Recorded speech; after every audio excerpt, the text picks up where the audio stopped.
Ranthambore children academy senior secondary school की online classes में आपका स्वागत है।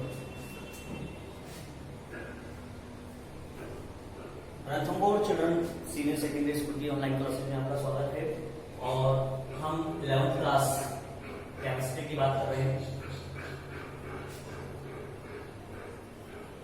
देखें, इसमें केमिस्ट्री में अगर हम जनरल बात करें तो जो लेसन फर्स्ट है हमारा, उसमें हमें केमिस्ट्री की जनरल जानकारियां ही पढ़नी है। यहाँ पर जो हमारा पहला चैप्टर है वो है रसायन विज्ञान की मूल अवधारणाएं। रसायन विज्ञान की मूल अवधारणाएं, ठीक है। सबसे पहले बात करें हम रसायन विज्ञान को समझने की, तो रसायन विज्ञान क्या चीज है?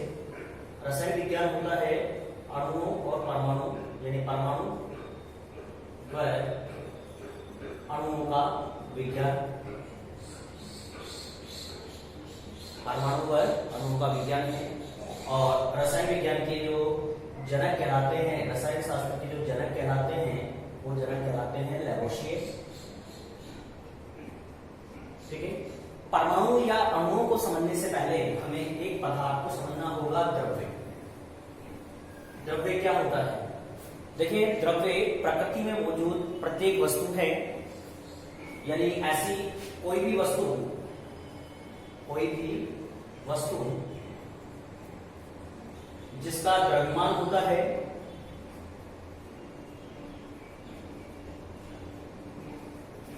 और जो स्थान घेरती है।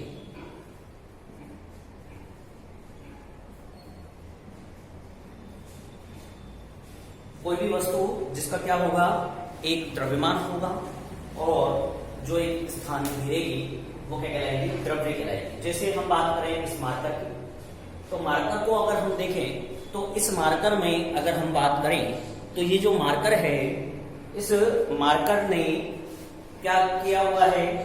एक निश्चित स्थान घेरा हुआ है, साथ ही इसका कुछ ना कुछ भार होगा, यानी द्रव्यमान होगा।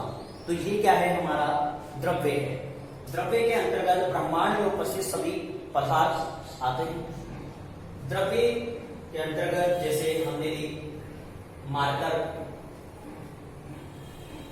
ठीक है, मार्कर हो गया हमारा, ईंट हो गई, पत्थर हो गया, ठीक है, कुर्सी, टेबल, इसके अलावा वायु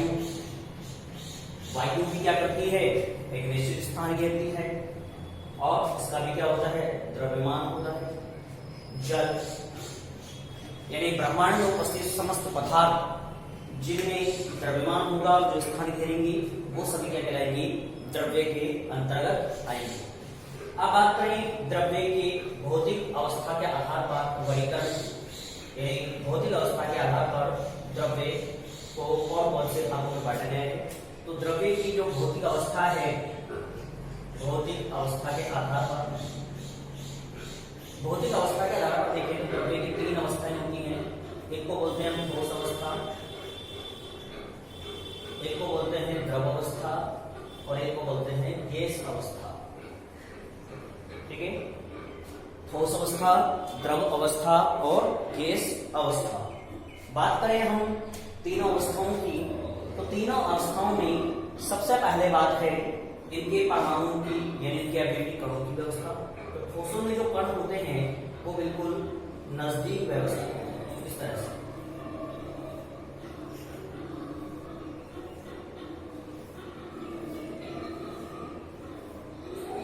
अभी भी कण क्या होंगे? बिल्कुल पास पास होंगे। द्रव में थोड़ी दूरी पर होंगे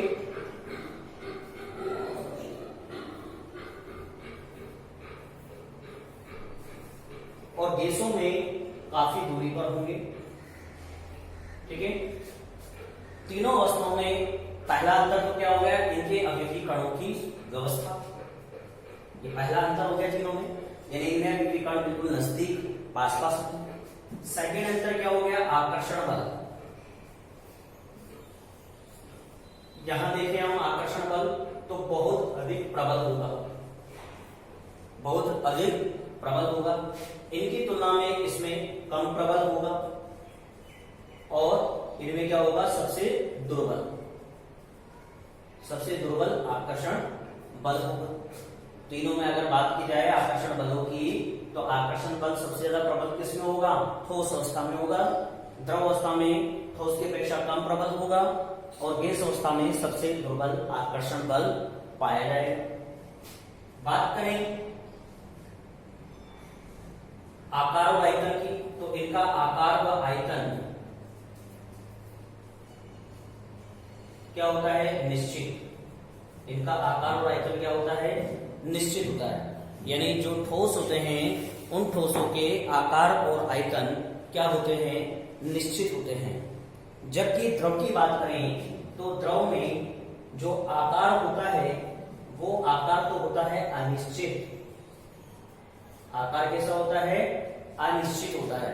क्योंकि जैसे द्रव के रूप में हम बात करें जल की, तो जल को हम जिस पात्र में डालते हैं उसी पात्र को वो आकार ले लेता है।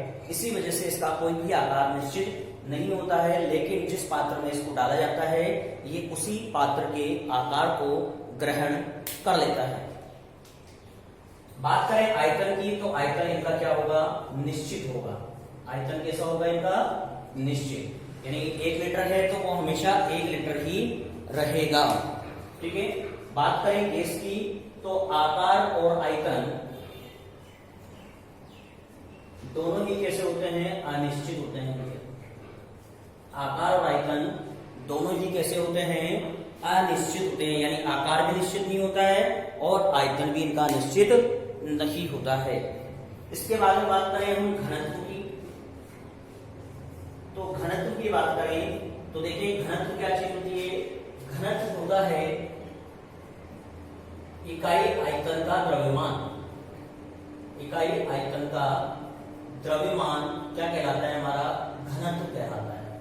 इकाई आयतन के द्रव्यमान को क्या बोलते हैं, हम घनत्व बोलते हैं। यानी किसी भी इकाई आयतन में जो द्रव्य भरा हुआ है उसका द्रव्यमान और आयतन का जो अनुपात होगा वो घनत्व कहलाएगा। घनत्व को हम दर्शाते हैं D से, D फॉर डेंसिटी।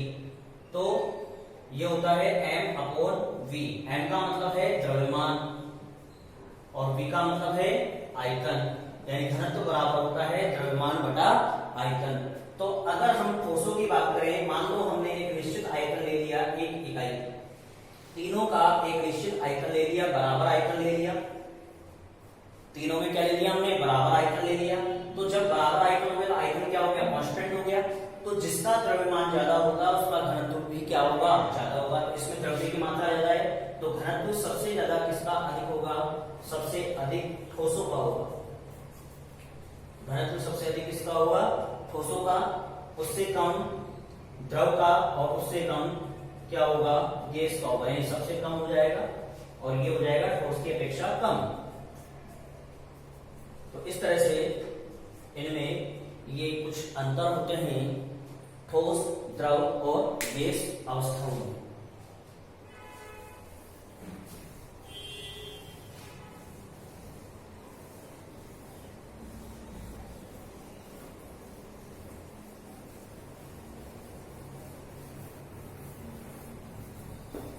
अब देखें, एक हम करते हैं रासायनिक संगठन के आधार पर, यानी वर्गीकरण कर रहे हैं हम रासायनिक संगठन के आधार पर। द्रव्य का वर्गीकरण रासायनिक संगठन के आधार पर। ये तो था हमारा भौतिक, अब है रासायनिक संगठन के आधार पर। रासायनिक संगठन के आधार पर अगर हम देखें तो दो तरह के होते हैं हमारे। एक को बोलते हैं शुद्ध पदार्थ और एक को बोलते हैं अशुद्ध पदार्थ या मिश्रण। ठीक है, शुद्ध पदार्थ और अशुद्ध पदार्थ। अशुद्ध पदार्थ का मतलब है हमारा मिश्रण है। अशुद्ध पदार्थ का मतलब क्या है, मिश्रण है। तो देखें यहां पर शुद्ध पदार्थ किसको बोलते हैं, शुद्ध पदार्थ ऐसे पदार्थ होते हैं जिन पदार्थों का संगठन हमेशा निश्चित होता है। जिन पदार्थों का संगठन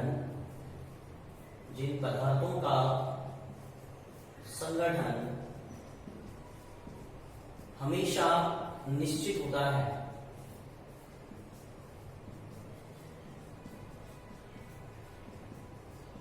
उनको हम क्या बोलते हैं? शुद्ध पदार्थ बोलते हैं। शुद्ध पदार्थों को हमने दो कैटेगरियों में डिवाइड किया है। शुद्ध पदार्थों को हमने दो कैटेगरियों में डिवाइड किया है। एक को बोलते हैं तत्व, एक को क्या बोलते हैं हम? तत्व बोलते हैं, और एक को बोलते हैं हम यौगिक। एक होता है हमारा तत्व और एक होता है यौगिक। बात करें तत्व की, तो तत्व किसे बोलेंगे? एक ही प्रकार के परमाणुओं से बने पदार्थ। एक ही प्रकार के परमाणुओं से बने हुए जो शुद्ध पदार्थ होते हैं उन्हें हम क्या बोलते हैं? तत्व बोलते हैं। जैसे हाइड्रोजन, ठीक है, जैसे हाइड्रोजन है, हीलियम है, H2 है, O2 है, O3 है। क्या हो रहा है? इनमें एक ही प्रकार के परमाणु उपस्थित हैं। इसके अलावा अपर रूप भी इसी कैटेगरी में आएंगे। अपर रूप है, ठीक है, अपर रूप भी क्या होते हैं? एक ही प्रकार के परमाणु से बने होते हैं। जैसे हीरा है, ग्रेफाइट है, फुलरीन है, सल्फर है, ठोस गंधक बोलते हैं इसे, ठोस गंधक। ये ठोस गंधक है एसिड। ये भी क्या है? तत्व है। यानी तत्व क्या होते हैं? एक ही प्रकार के परमाणुओं से जो बने शुद्ध पदार्थ होते हैं उन्हें हम क्या बोलते हैं? तत्व बोलते हैं। अब बात करें यौगिकों की, तो यौगिक किससे कहा जाता है?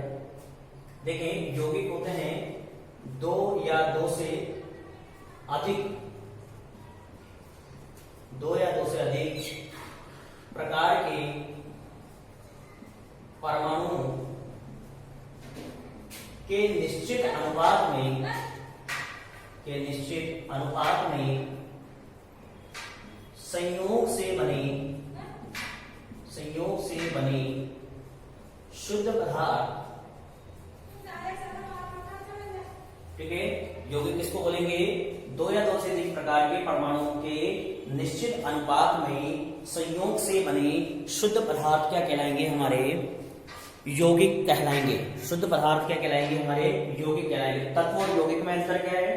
तत्व में क्या रहेंगे? एक ही प्रकार के परमाणु रहेंगे, लेकिन यौगिक में क्या रहेंगे? दो या दो से अधिक प्रकार के परमाणु एक निश्चित अनुपात में संयोग करेंगे। जैसे बात करें हम, जैसे H2O, इसमें दो प्रकार के परमाणु हैं, लेकिन किस अनुपात में संयोग कर रहे हैं? 2:1 में। अगर ये 1:1 में संयोग करेंगे तो यौगिक नहीं बन पाएगा। तो इसलिए हमने लिखा है निश्चित अनुपात, यानी इनका एक निश्चित अनुपात होगा, उसी में ये संयोग करके यौगिक का निर्माण करेंगे। जैसे CO2 है, CO2 में क्या हो रहा है? दो प्रकार के परमाणु है, 1:2 में संयोग कर रहे हैं। NH3 है, NH3 में 1:3 में संयोग कर रहे हैं। ग्लूकोज है, C6H12O6, तो यहां पर देखें 1:2:1 में संयोग कर रहे हैं।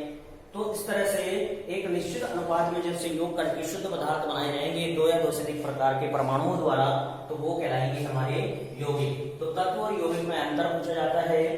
तत्व क्या होता है, यौगिक क्या होता है, तत्व को कैसे पहचानोगे, यौगिक को कैसे पहचानोगे। तत्व को पहचानने का तरीका क्या है? अगर एक ही प्रकार के परमाणु से वो बना हुआ है तो वो तत्व है, और अगर एक से अधिक प्रकार के परमाणुओं से बना हुआ है तो वो क्या है?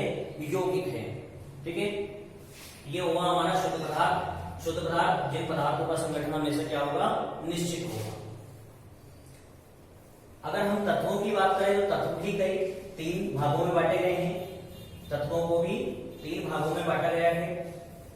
शुद्ध पदार्थ को 2 भागों में बांटा है हमने। शुद्ध पदार्थ को 2 भागों में डिवाइड किया है, एक तो तत्व में और एक यौगिक में। जो तत्व हैं उन तत्वों को भी हम 3 कैटेगरियों में डिवाइड कर सकते हैं, धातु, अधातु और उपधातु में। ठीक है, 3 कैटेगरियों में डिवाइड कर सकते हैं तत्वों को भी, धातु, अधातु और उपधातु में। और आवर्त सारणी में जो सबसे ज्यादा तत्व हैं वो धातु तत्व हैं, यानी आवर्त सारणी में सबसे अधिक जो है वो क्या है, धातु तत्व है। सबसे अधिक मात्रा में आवर्त सारणी में धातु तत्व है। अब बात करेंगे अशुद्ध पदार्थों की। अशुद्ध पदार्थों का मतलब ये है जब दो या दो से अधिक तत्व या यौगिक किसी भी अनुपात में मिला दिए जाएं, किसी भी अनुपात में मिलाने पर बने पदार्थ को मिश्रण कहा जाता है। यानी जब दो या दो से अधिक तत्व या यौगिक किसी भी अनुपात में मिला दिए जाएं तो जो बनेगा पदार्थ उसे हम क्या बोलेंगे, मिश्रण बोलेंगे। ठीक है, मिश्रण जो होते हैं वो दो प्रकार के होते हैं हमारे। एक को बोलते हैं समांगी मिश्रण और एक को बोलते हैं हम विषमांगी मिश्रण। एक होता है समांगी मिश्रण और एक होता है विषमांगी मिश्रण। तो इस तरह से दो प्रकार के मिश्रण होते हैं, समांगी मिश्रण और विषमांगी मिश्रण। यानी मिश्रण क्या है, जब दो या दो से अधिक तत्व या यौगिक किसी भी अनुपात में मिलाए जाते हैं तो जो पदार्थ बनता है उसे मिश्रण कहा जाता है। और मिश्रण दो प्रकार के होते हैं, समांगी मिश्रण और विषमांगी मिश्रण। बात करेंगे हम समांगी और विषमांगी की। अब यानी समांगी मिश्रण किसे कहा जाता है और विषमांगी मिश्रण किसे कहा जाता है, इसकी बात करेंगे हम। तो देखें समांगी मिश्रण क्या है। समांगी मिश्रण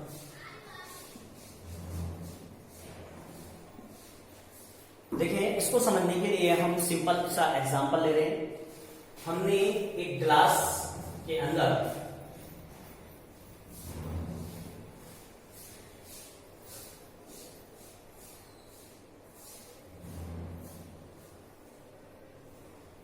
एक ग्लास है, हमारा कांच का ग्लास है, इसमें हमने क्या किया, जल भर दिया,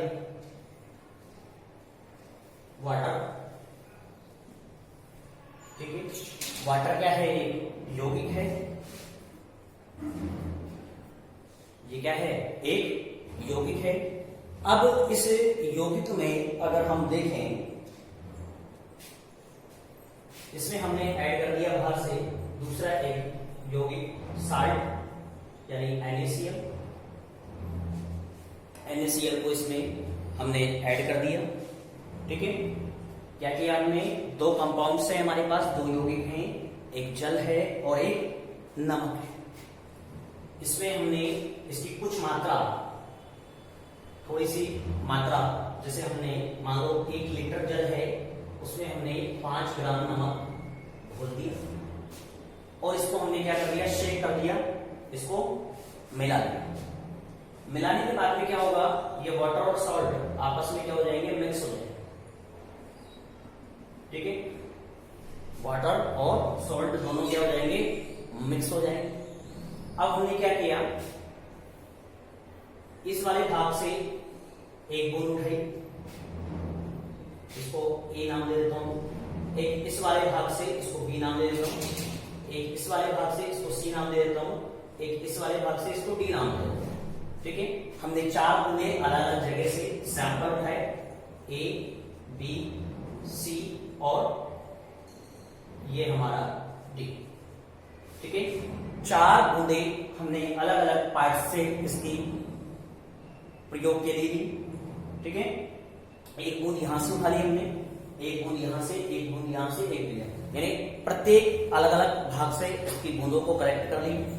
अब हमने इसका संगठन चेक किया, फिर इसका संगठन चेक किया, फिर इसका संगठन चेक किया और इसका संगठन चेक किया। सभी के संगठन को हमने चेक किया। जब हम देखते हैं तो सभी का संगठन क्या आता है, एक समान आता है। क्यों आता है, क्योंकि जो जल होता है वो जल नमक को पूरी तरह अपने में घोल लेता है, जिसके कारण एक पदार्थ दूसरे पदार्थ में आसानी से क्या हो जाता है, मिक्स हो जाता है। और मिक्स होने के कारण जब हम उसको टेस्ट करते हैं तो प्रत्येक भाग में एक जैसा ही टेस्ट आता है, यानी संपूर्ण पदार्थ का संगठन क्या हो जाता है, एक जैसा।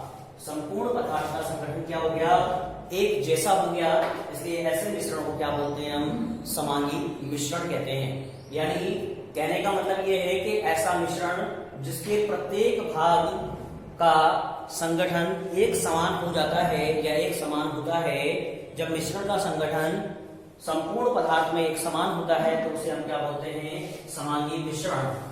जब संपूर्ण मिश्रण के प्रत्येक भाग का संगठन एक समान होता है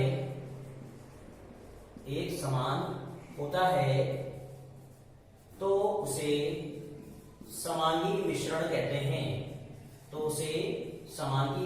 मिश्रण कहते हैं। क्योंकि यहां पर क्या हो रहा है, जब हम जल में क्या कर रहे हैं, नमक को घोल रहे हैं, तो जल में नमक को घोलने पर उसका संगठन क्या आ रहा है, हमारा एक समान आ रहा है सभी जगह। यानी सभी जगह से सैंपल लेने पर हमें एक ही संगठन प्राप्त हो रहा है। अगला एग्जांपल है इसका, और भी एग्जांपल हो सकते हैं, जैसे अल्कोहल प्लस जल। अल्कोहल में क्या करते हैं, हम जल ऐड करते हैं तो क्या होगा, वो एक दूसरे में पूरी तरह मिक्स हो जाएंगे और पूरे पदार्थ का संगठन क्या होगा, एक समान होगा। इसको ऐसे भी समझ सकते हैं कि जब एक पदार्थ को दूसरे पदार्थ में घोलते हैं तो हम उसका पता नहीं लगा सकते कि उसमें दो पदार्थ है। हमें ऐसा लगता है कि केवल उसके अंदर एक ही पदार्थ मौजूद है, यानी हमें दिखाई केवल एक ही पदार्थ उसमें देता है। अब बात करेंगे हम विषमांगी मिश्रण की। विषमांगी मिश्रण ऐसा मिश्रण होता है जिसमें संपूर्ण पदार्थ का संगठन एक समान नहीं होता है। जैसे हमने एक पात्र लिया, ठीक है, विषमांगी मिश्रण की बात कर रहे हैं हमने एक पात्र लिया, उस पात्र में हमने जल को भर दिया, ठीक है, जल को भर दिया और इसमें हमने क्या डाल दी, तेल की कुछ बूंदे डाल दी, तेल ऐड कर दिया और इसको हमने शेक कर दिया, मिला दिया। आप कुछ समय बाद में देखेंगे कि जल और तेल ये दोनों अलग अलग परतों के रूप में पाए जाएंगे। इसका मतलब क्या हुआ कि अगर हम यहां से सैंपल उठाएंगे तो हमें केवल जल मिलेगा, अगर यहां से सैंपल उठाएंगे तो हमें तेल मिलेगा। इसका मतलब क्या हुआ कि संपूर्ण पदार्थ का संगठन एक जैसा नहीं है। यानी ऐसा मिश्रण जिसमें संपूर्ण पदार्थ का संगठन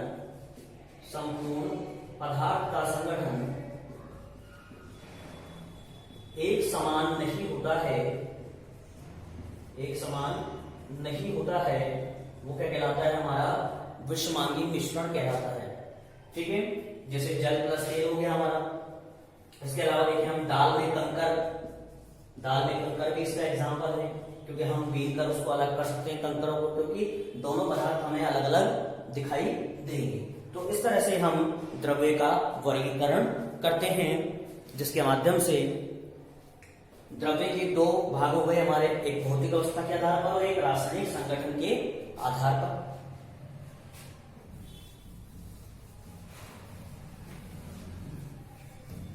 द्रव्य के गुणों की बात की जाए तो द्रव्य के गुण दो प्रकार के होते हैं। एक को बोलते हैं भौतिक गुण और एक को बोलते हैं रासायनिक गुण।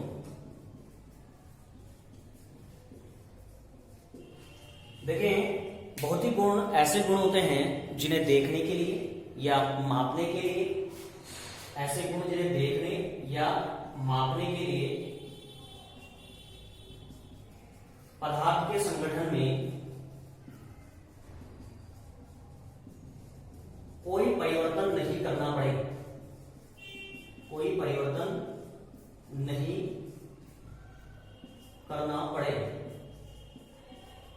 ठीक है। भौतिक गुण ऐसे गुण होते हैं जिन्हें देखने के लिए या मापने के लिए पदार्थ के संगठन में कोई परिवर्तन हमें नहीं करना पड़ता है, वो गुण कहलाते हैं हमारे भौतिक गुण। जैसे रंग है, गंध है, घनत्व है, ठीक है, ये क्या होते हैं, इसके भौतिक गुण होते हैं। यानी भौतिक गुण पदार्थ के या द्रव्य के ऐसे गुण होते हैं जिन्हें देखने के लिए या नापने के लिए पदार्थ के रासायनिक संगठन में कोई भी परिवर्तन नहीं करना पड़े, तो वो कहलाएंगे हमारे भौतिक गुण। और जिनमें रासायनिक संगठन में परिवर्तन करना ही पड़ेगा, हमें रासायनिक संगठन में परिवर्तन आवश्यक होता है।